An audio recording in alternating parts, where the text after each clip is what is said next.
তো আমরা অনেক দেশে আমরা দেখেছি যে আপনার ইউথ অ্যাডভাইজারি কাউন্সিল থাকে, মানে প্রাইম মিনিস্টারের। আপনার যেমন ইউকেতে আছে, ইন্ডিয়াতে আছে, মানে আপনার পাকিস্তানে আছে, অস্ট্রেলিয়াতে আছে, অনেক দেশে আছে। তো এই ধরনের কোনো চিন্তা আপনার আছে কিনা যে আপনি মানে যদি আসেন সেক্ষেত্রে আপনার ইউথ অ্যাডভাইজারি কাউন্সিল বা এই টাইপ কোনো কিছু উদ্যোগ না হবে কি? আপনার পরামর্শটা ভেরি ইম্পর্টেন্ট। সে আপনারা আজকে যারা এই যে আমরা 10 জন মিলে 12 জন মিলে এখানে আলাপ করছি, এটাই তো একটা কাউন্সিলের মতো। এবং নিশ্চয়ই আপনারা দেখেছেন যে আমরা একটা অ্যাপও ছেড়েছি যেখানে আমরা একটা মতামত চাইছি সবার বিভিন্ন বিষয়ে। প্রত্যেকের মতামত দিবে যারা যারা ওটা দেখেন করবে। সব যে আমরা বাস্তবতার নিরীক্ষা করতে পারবো নট দ্যাট, কিন্তু যেগুলো ইম্পর্টেন্ট সেগুলোকে তো অবশ্যই ধীরে ধীরে আমরা চেষ্টা করবো। যেগুলো এখন পারবো না সেগুলো আমরা পরে ধীরে ধীরে চেষ্টা করতে পারবো।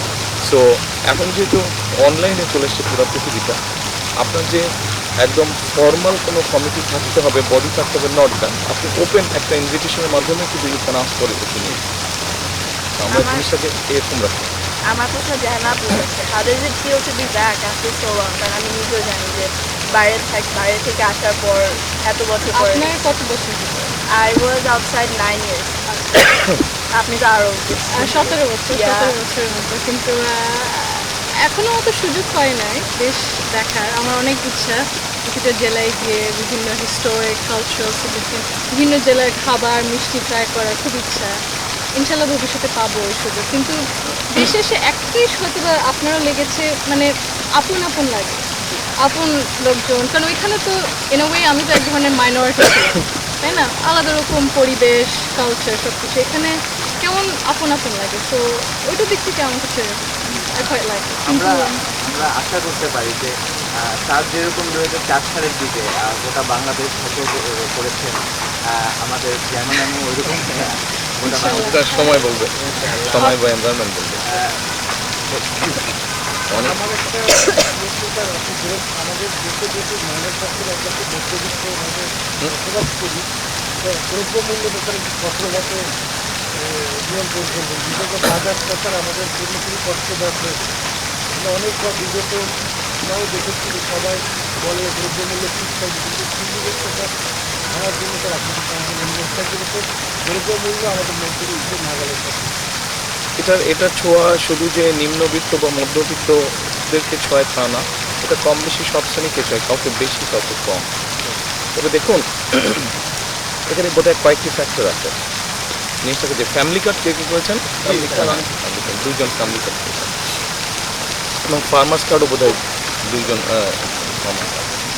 তো ফ্যামিলি কার্ড এবং ফার্মার কার্ডের একটা মূল লক্ষ্য, যেমন সে আমাদের 20 কোটি মানুষ আছে, এই 20 কোটি মানুষের যে প্রয়োজনীয় যেগুলো খাদ্যদ্রব্য, এইগুলোর প্রোডাকশন তো বাড়াতে হবে।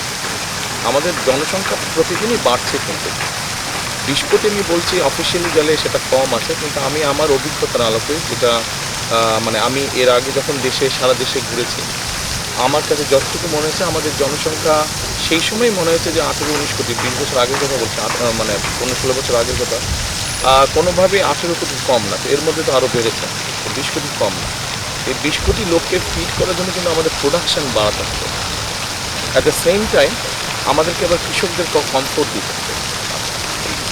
অ্যাট দ্য সেম টাইম আপনাকে কিন্তু অর্থনীতির কতগুলো নর্মাল ধারাবাহিকতা আছে, আপনি যদি সেটাকে প্রতিরোধ করেন তখন আবার কিন্তু এফেক্ট করবে এটা পুরো অর্থনীতিতে।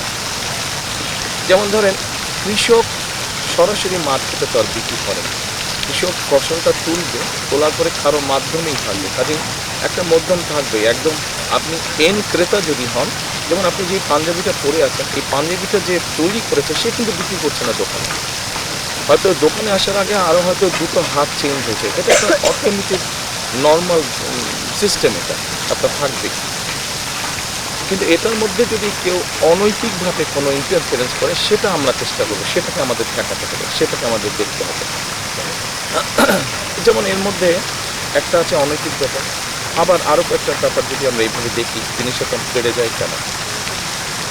যেমন ধরেন আমি ওই দিন সিলেট থেকে আসলাম, দেখলাম যে সিলেটের পুরো রাস্তাটাই মোস্ট অফ দ্য রাস্তা খুব খারাপ। তো আপনার যেই ট্রাকটা ধরেন আপনার টমেটো নিয়ে আসছে, ধরেন বাঁধাকপি নিয়ে আসছে শীতের সময়, সিলেটের একদম হোলসেল কৃষক দোকান থেকে। ওর যদি আসতে, যেমন 2005 সালের শেষ আমি গিয়েছিলাম, এই গত পরশুদিন যাওয়ার আগে 2005 সালে আমি গিয়েছিলাম সিলেট, বাই রোড গিয়েছিলাম আমি, আমার 4.5 ঘন্টার মতন লেগেছিল যেতে। বাট এবার 9 থেকে 10 ঘন্টার মতন লাগছে। এখন আপনার ধরেন আমাদের নর্মালি যেই ট্রাকগুলোতে বা যেই পরিবহনে শাকসবজি আসছে, এগুলো তো আর ইউরোপ বা ডেভেলপ দেশের মতো এরকম ফ্রিজিং সিস্টেমে আসছে না, নর্মাল বাংলাদেশি ট্রাকের মধ্যে মোস্ট অফ দি কেসে আসছে। এখন ওটা যদি 4.5 ঘন্টায় মার্কেটে চলে আসতো, তাহলে হয়তো 1% মনে হয় 0.5% টোটাল লটের থেকে হয়তো নষ্ট হতো।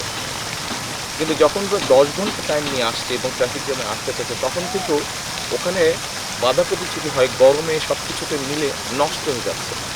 এখন যেই হোলসেলার কিনে নিয়ে আসছে এটা, তাকে তো ন্যাচুরালি প্রাইসটা কাভার করতে হবে, এটা একটা ব্যাপার। এভাবেও জিনিসের দামটা বাড়ছে। ও যখন আসলো 10 ঘন্টা, দেখলো যে 3% সবজি নষ্ট হয়ে যেত, কিন্তু ও যদি 4-4.5 ঘন্টা আসতে পারতো, তাহলে তো 1% নষ্ট হতো, ওর লসটা কম হতো। এবার আসেন এই যে রাস্তাটা নষ্ট, যেই ট্রাকটা নিয়ে আসছে জিনিসটা, ট্রাকটা নিয়ে আসার কারণেও কিন্তু ওকে বারে বারে থামতে হচ্ছে।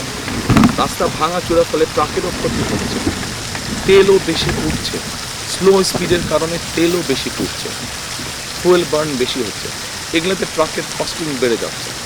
এগুলো বহুবিধ কারণ আছে, আমরা একবারে কারোর পক্ষে সম্ভব না, কিন্তু আমাদের সবাইকে জিনিসপত্রের দাম বেশি, এ ব্যাপারে কোনো সন্দেহ নেই। কিন্তু কৃষককে যেরকম ইনসেন্টিভ দিতে হবে, যেটা আমরা কৃষি কার্ডের মাধ্যমে দিতে এসেছি, আপনাদের রিলের মধ্যেই ফুটে উঠেছে, একইভাবে আমাদেরকে এই জিনিসগুলোর প্রতিও খেয়াল রাখতে হবে, এগুলোর প্রতি যত্নশীল করতে হবে। কাজে একটা কোনো সমস্যার জন্য একটা কারণ দায়ী না, একসাথে অনেকগুলো কারণ দায়ী। তো আমাদেরকে একটা একটা করে ধীরে ধীরে সবগুলোকে অ্যাড্রেস করতে হবে। তবে সবচেয়ে আগে যেটা আমাদেরকে করতে হবে, আমরা মনে করি, এটা আমি মনে করি, দুটো বিষয় আমাদেরকে বাই এনি মিনস আমাদেরকে অ্যাড্রেস করতে হবে। আমরা যেই পরিকল্পনাই করি না কেন, ফ্যামিলি কার্ড হোক, কৃষক কার্ড হোক, এনভায়রনমেন্ট হোক, খেলাধুলার ব্যাপারে হোক, যেটাই আমরা করি না কেন, আমাদেরকে একটা জিনিস এনশিওর করতে হবে, সেটা হচ্ছে ল অ্যান্ড অর্ডার। অর্থাৎ মানুষ যেটা বলেছে, আমাদের এই ছোটো বোন বলেছে যে যাতে সবাই রাস্তায় নিরাপদে থাকতে পারে, এটা এনশিওর করতে হবে।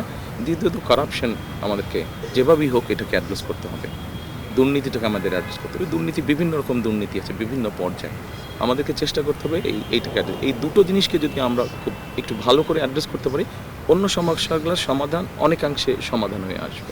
এটা হচ্ছে আমার, this is how I see the matter.